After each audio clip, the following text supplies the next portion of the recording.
I'm reminded of the story of some explorers who were in Africa, and they saw these little boys playing with these little rocks. They were shooting marbles, a game similar to that.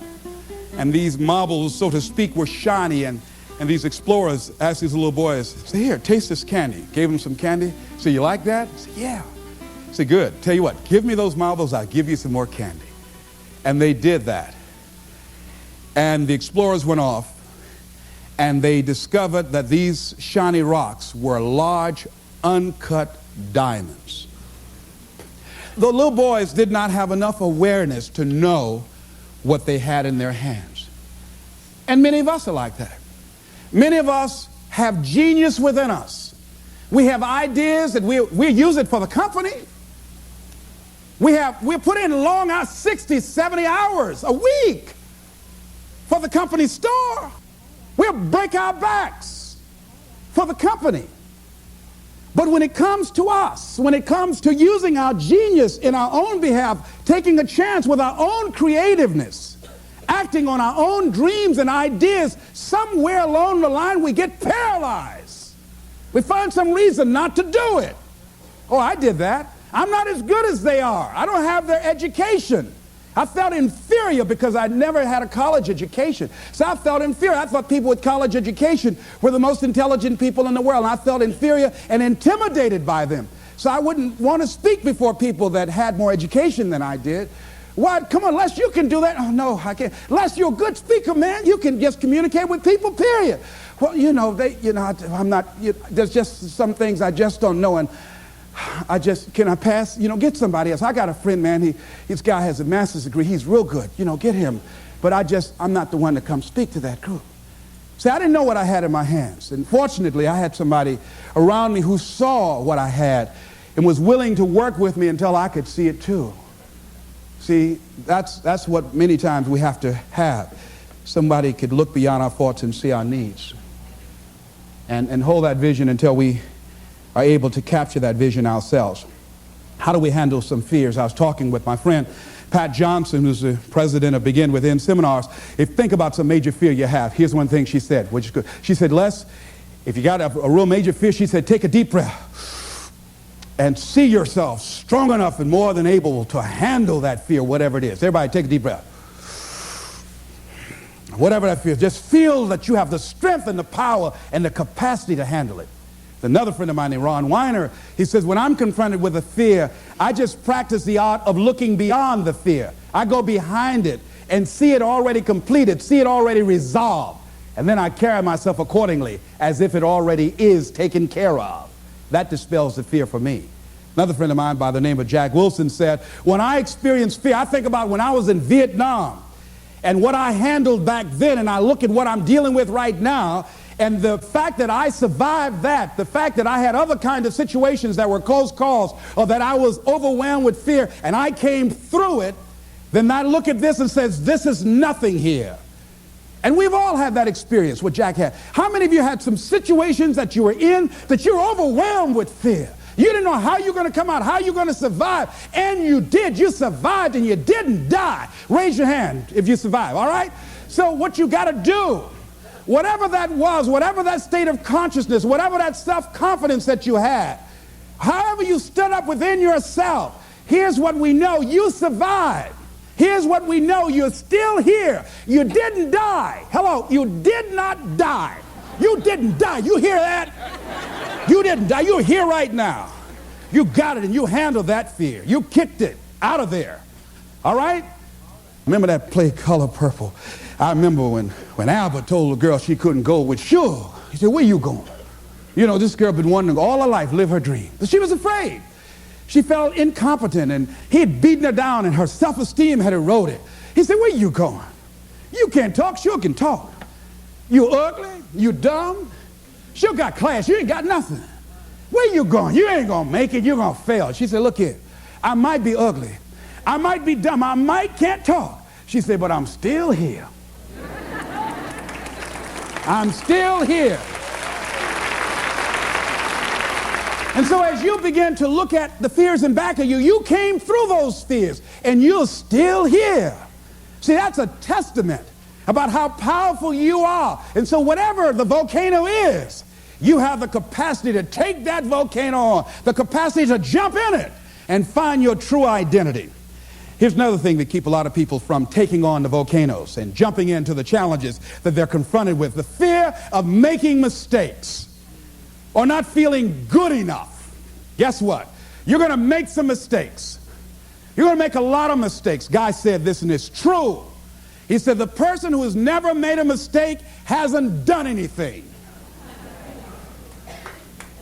If you're going to make some mistakes, if you want to do something out here, you're going to fall flat on your face. You're going to be criticized when you come out into the arena called life. You're going to feel awkward and stupid and dumb sometimes. It goes with the territory. But it's okay. What's important is that you bring your stuff out here. Are you good enough? Prepare yourself. See, there's no substitute for competency. A positive attitude won't get it. Being enthusiastic won't get it. So you got to prepare yourself. You've got to develop yourself. You've got to practice. You've got to work. You've got to do your homework. You've got to do your research. See, a lot of people have a yes, I can attitude, but a no, I can't aptitude. And competency builds confidence. And confidence feeds into competency. See, the better you become, the more confident you feel. And the more confident you feel, the better you want to become. You realize that you have no ceiling. That you can better whatever you've done so far. You can go beyond that. You don't become cocky and arrogant, feeling that you've already arrived, as most people have. And that's why they've settled for less than what they rightly deserve in life. Because they feel they have arrived, and they say, well, I can rest now. I can rest on my laurels now. I've made it. No. As long as you're breathing, you've got some more work to do. There's something else for you to achieve. The publisher of USA Today said that unless you've made some major mistakes in life, you haven't started living yet. So a lot of people, if you've never made any major blunders, made some major mistakes, lost some serious money, taken some serious risk, you haven't started living yet. You don't call that living. Not rocking the boat, going through life quietly, tiptoeing safely to an early grave. No. You got to take some chances. You want to bring some adventure to your life. Repeat after me, please. I will develop myself. Sharpen my skills. I'm good. Better than good. And better than most. Shake somebody's hand on your right and left and say, keep getting better. Keep getting better. Keep getting better. Keep getting better. Here's something else. See, a lot of people, because they don't want to make any mistakes, it takes us to the next level. A lot of people don't want to fail. Fear of failure, fear of success, and guess what else? Fear of the unknown.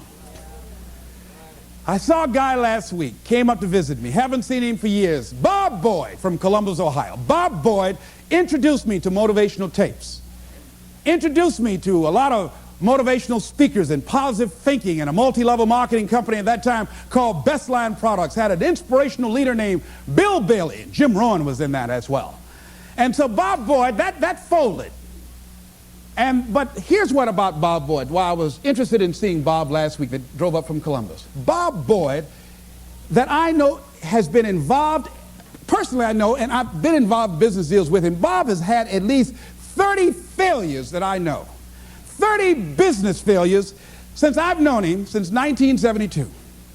Incredible. So I wanted to hear this deal that Bob was bringing me. Les, I've got to talk to you. So he came in the traditional Bob Boyd fashion. Hello, Les, how you doing? I said, fine, Bob. I wanted to know if Bob had lost in his fire, steam, had life beaten his dream out of him. Bob said, Les Brown, I've got a deal. You know, you get exposure to a lot of people. Man, I've got a deal. I'm thinking, does he want me to join Amway? What is this? Man, I've got something going. Man, this thing, man, Les, it's a money machine. I said, tell me about it, Bob. But here's what was going on in my mind. Bob didn't mention anything about all the losses, deals we'd lost some money on. He It never came up in conversation. It was like, this is the first deal he ever brought me. I said, what courage. You know what Winston Churchill said? You know what Winston Churchill said about courage, Pat? He said, courage is the ability to go from failure to failure without losing enthusiasm.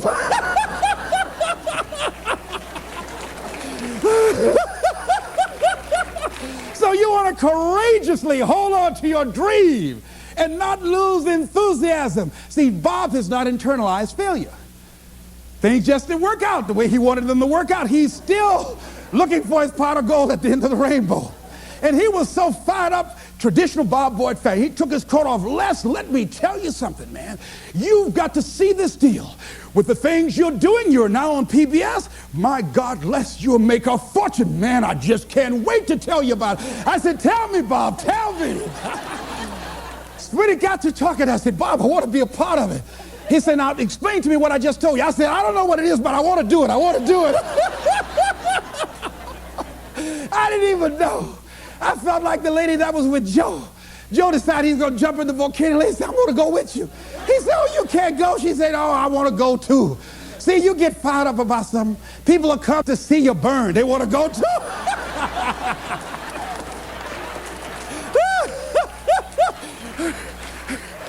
So I like the fact that Bob has not lost his fire. Bob is still hungry. Bob still sees his dream. Bob is still searching for a way to make it happen. He doesn't care about people talking about it. Man, he's never kept a job. Guy's had 15 or 20 different jobs, all these business deals. Bob has turned a deaf ear to that. You know, that's what you got to do if you want to conquer your volcano. A guy in Los Angeles, all over the front page of the newspaper, he just passed the bar after taking it 48 times.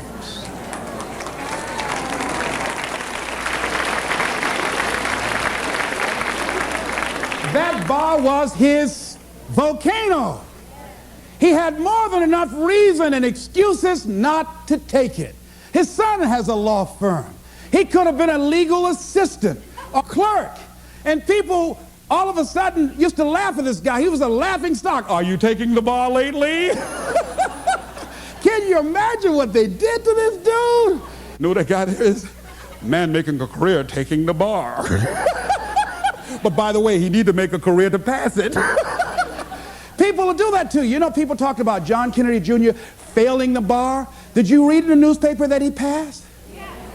I didn't see that, but did they make a bigger deal about him passing as they did when he failed? No, you know why? People like to see you fail. They like to see that. People are like that. I don't know why it's set up like that. I was on the expressway, traffic was jammed up. You know what was happening? It was an accident. But people pull over to the side to get out of their car to go look, to see somebody else's suffering. That's why talk shows are so popular.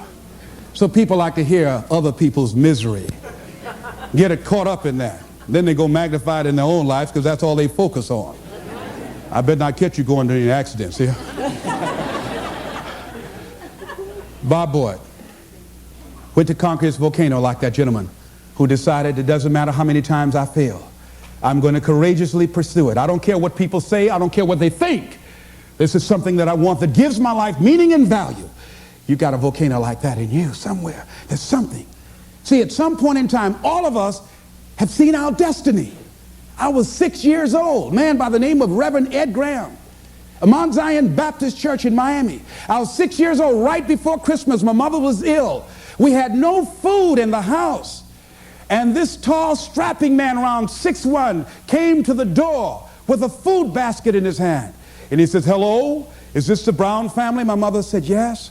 I understand that you have 2 sons and a daughter and that you have no food. Yes, I'm from Mount Zion Baptist Church, and around Christmas time we pass out food baskets to needy families. Take the basket in behalf of the church and have a nice Christmas.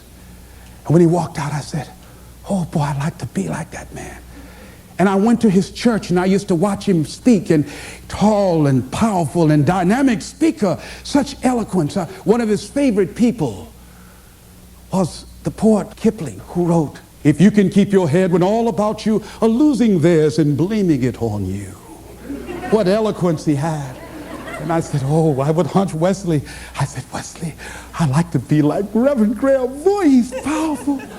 A friend of mine, Mildred Singleton, my former fiance, she was with a school outing. But we're still good friends. She is y'all always dipping in my stuff, but anyhow. Somebody say, I'll take you, it's all right. But she was on a school outing, and they took her to a hospital, and she was in the operating room watching from a distance. And she saw someone working or doing eye surgery, and she says, that's what I want to do. She's just a teenager, and today she's an ophthalmologist. All of us have seen our destiny at some point in time, and we decided not to listen. We decided to ignore it and say, no, that's not for me. Life came in and slapped us side the head, and we stopped dreaming anymore. Bigger Thomas said, the impulse to dream has been slowly beaten out of me through the experience of life. And that's what causes many of us to give up on our volcano. The experiences and the challenges, the defeats, the disappointments, and the failures of life, that we decide to prematurely throw in the towel on ourselves, or to sell out on our true potential, sell out on living our dreams, feeling that we're not good enough, not wanting to make any mistakes, particularly if you're raised with a great deal of criticism. So you've got to be willing to prepare yourself and do the best you can, take your best shot, and let the chips fall where they may.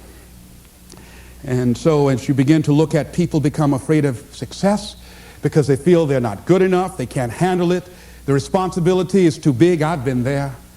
And when you feel that way, you begin to unconsciously work against yourself to make sure that you don't get it. You begin to sabotage your own potential in a variety of ways, through procrastinating, through not taking care of business, not giving reports on time, not spending your time wisely, squandering your time looking at a lot of idle television, or spend all your time lamenting and complaining about how bad things are, using your energy negatively rather than positively, complaining rather than producing. That's what we do when we're afraid of really making it. And when you're afraid of the unknown, when you're afraid to take that leap, when you're afraid to venture out there, that's a real challenge. I'm reminded about a little boy. Two little guys were out playing on some ice that was supposed to have been solid. And one of the little boys stepped on a thin area of the ice and fell in a hole. And as he began to start thrashing in the water, he began to move with the undercurrent to other areas of the ice, and his friend was there trying to help him, beating, hitting the ice, trying to save his friend. And he panicked, and he looked just a short distance away, and there was a tree, and he went and he ripped a branch off, and he came back trying to get his buddy out, and he just took the best he could and started scraping around the ice to make a circle. And when he did, he started beating on it and beating on it, and there all of a sudden the ice began to crumble, and he was able to pull his friend out to safety.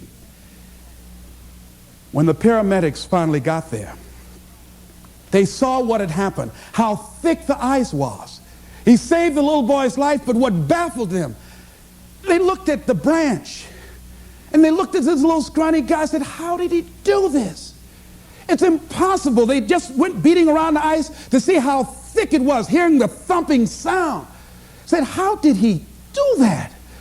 I mean, it was a miracle that he was able to just take that branch and go around, make a circle, and beat the ice and pull him through. He's just too small. It's just impossible. And an old man standing around, hearing the conversation, stepped forward and said, I can tell you how he did it.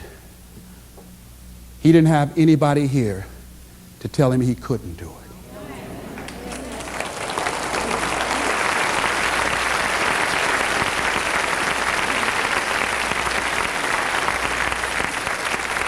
See, sometimes life will happen to you, like this little boy, and you won't have time to say no. You won't have time to think that you can't do it. The only time you will have is to act, to take the leap of faith and believe that everything is going to be all right. Take that leap of faith, trust yourself, and know within yourself that everything's going to be all right. But aren't there some guarantees you can give us, Les? Yes. What is that? You're going to die. Excuse me? You're going to die. In case you didn't understand that, you can't get out of life alive. So I'm saying to you, you got 6 months to live. Live your life now. Live your dreams now. Start acting like this is your last day on the planet.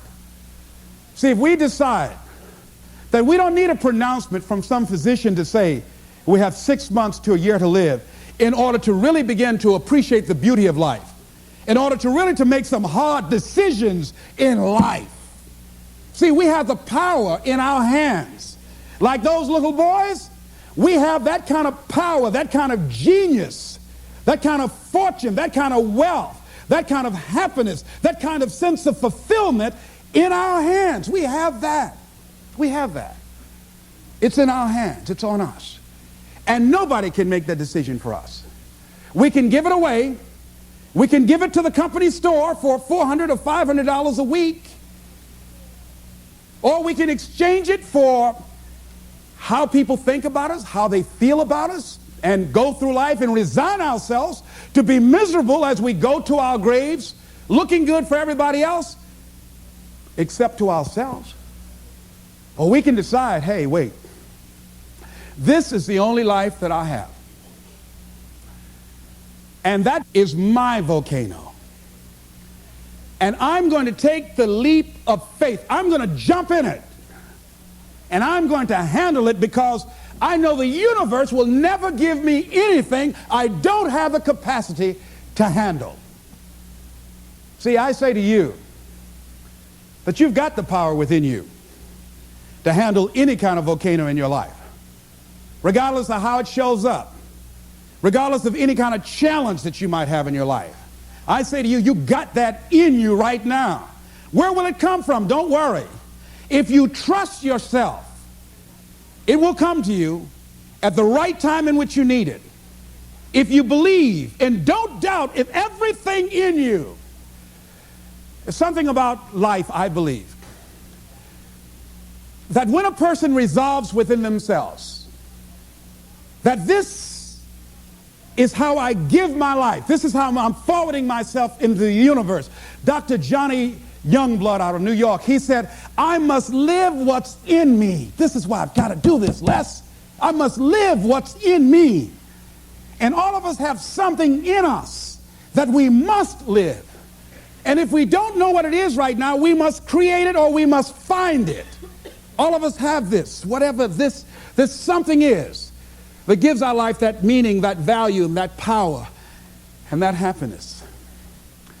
That happiness that a lot of people just wouldn't understand why you got to do it and why you got to take that mountain on. Don't you know, there be people who've decided that what they're doing is who they are. They've been acting this way for so long, they think their act is who they are. They've been evading themselves so long and tell that mediocrity is natural to them. They won't understand you. They won't understand why you've got to go and do what you got to do. Why you might have to change cities or you got to get another job. Why? What's wrong? This job is paying good. It's not the pay. It's not always the money. Yes, I need money, but I need something else other than money. I need some peace of mind. I need some fulfillment within me. It's not giving me what I want. No. Well, what is it? I don't know. Why you got to go? Why you going now? I don't want to live this anymore. I'm out of here. Why? I don't expect you to understand.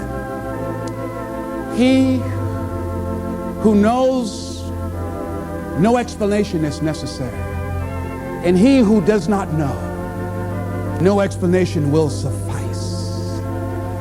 I just got to go and jump in the volcano. Excuse me.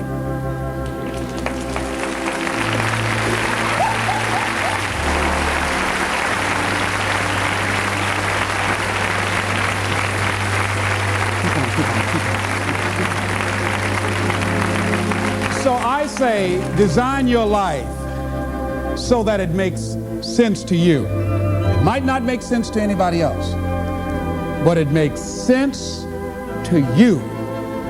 That's what's important. It makes you happy. It gives you that sense of joy. It brings back alive the little boy or the little girl in you.